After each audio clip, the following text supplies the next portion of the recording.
So I sat down on a rainy day with this nifty little game that sports a rather dramatic title, Tomb Raider: The Last Revelation. The last game in the series, supposedly, before the other 12 games that subsequently made their way into the series. While I was playing, I had an idea. I'll give it at least an hour, form an opinion, and turn it into a video. Yeah, very original, very. I want it to be a little productive, and also knock out a goal I made earlier this year. I have a largely untouched video game backlog. To be honest, I didn't think I would buy much more until I achieved that, or at least knocked out a good portion of that backlog. Oh, one more thing before we start. This is a Dreamcast game, so saves, they're not saved to the console. Make sure you have a memory card, because if you die and you don't have the save file, you're toast. You're just done. Now, like all great expeditions, let's start by breaking into the tomb with our bare hands. Yeah, that guy's pretty tough. I don't think I could do that. He's gonna tip his fedora and jump right in, and then we're good to go. We get to play the game. Except you take 2 steps and we're watching another cutscene. Concealed traps and pitfalls await the unwary. You must stay close and follow my instruction. We eventually get control of Lara, and the first thing I noticed were the controls. Now granted, I've never actually played the older Tomb Raider games, but these tank controls are pretty 90s, to say the least. Actually, let me break it down. In this game, you can only inch forward with the control stick. Every other Dreamcast game I've played used a control stick for your main control. It's your main driver. But in this game, use the D-pad. And the Dreamcast D-pad, it's far from the worst that I've used, but it's not the greatest either. It's probably on par with the GameCube, maybe a little bit better. It takes some getting used to. I get they were still trying to figure out how to drive a 3D platformer back then. We're 4 games in here. I would think tank controls would be improved or maybe ditched, but that's me. Looking online, the general opinion on this seems to be in favor of the tank controls, so it must have worked fine the last 3 times. Patience, child.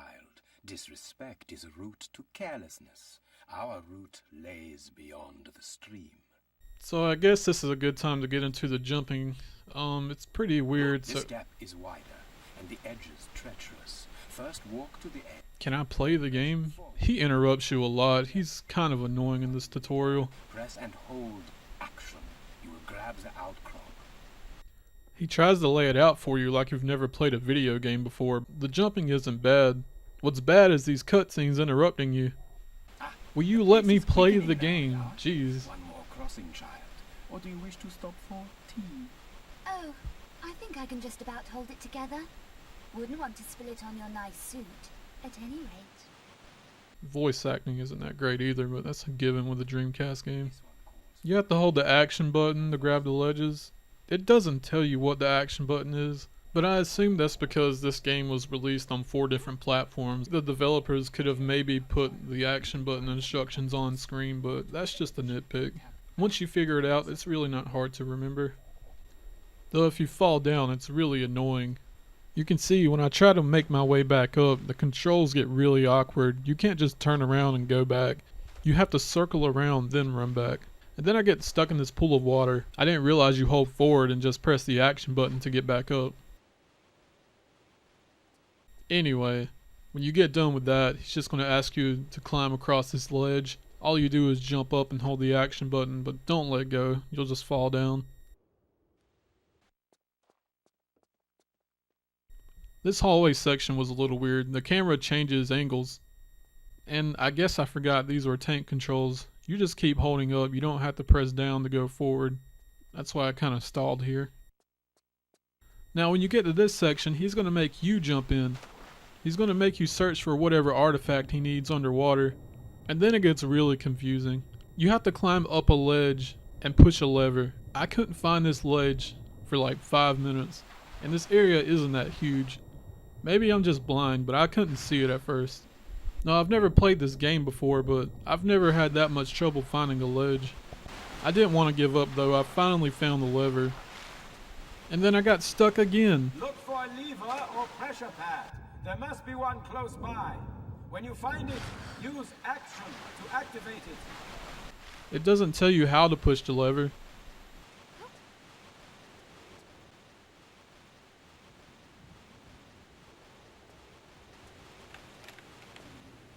Now I know I've nitpicked about on-screen instructions, but this is really annoying. It doesn't tell you how to push the lever.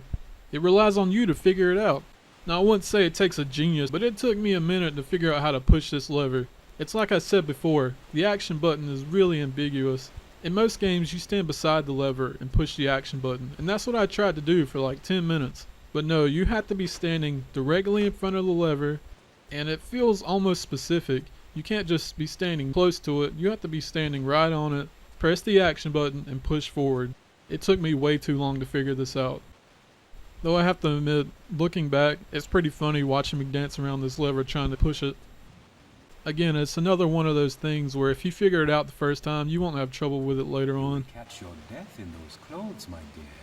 A quick sprint up that ladder will dry you out again. Such concern. I never knew you cared. Dear Lara, you are a valuable asset to the quest. You are romantic, you. Yes, fine. So once we do that, we have to do some more trials, which aren't really hard. They're pretty simple. Nothing terrible. I actually had some fun with these parts. There's a section where you have to crawl through this crevice and get this bag.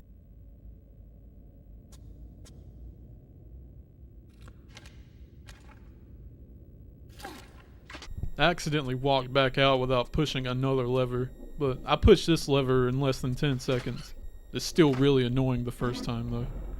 So you get that rock rolled out of the way, then you have to run down this hallway and you got spears coming out the wall shooting at you.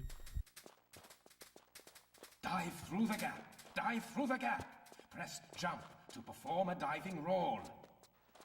Then after you get acupunctured, you're given two choices.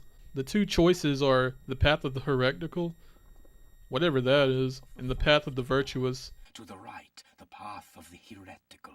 To the left is the route of the virtuous. You know me, Werner. A regular virtuoso. I only got to go through one. I don't know if I didn't look around enough or maybe I did something wrong, but I didn't really get it. This next part, this is what really made me give up. It was really annoying. The rope swing. It doesn't explain to you how to do it, but this game hasn't really been doing that so far anyway. It's probably another thing where I'm just being me, but man, this is really annoying. I honestly just gave up. I think I managed to grab this rope like 3 or 4 times, and I think I missed it like 1,000 times. I just couldn't figure it out. The fact that you keep falling and have to climb back up, it takes so long, and then you get stuck in the hallways because the tank controls just aren't good. And if you don't line yourself up properly, you're just not going to grab the rope. Even following the instructions that the guy gives you, I can't figure it out. I thought I had it one time, but I didn't even swing forward. I just fell straight down. I don't get it.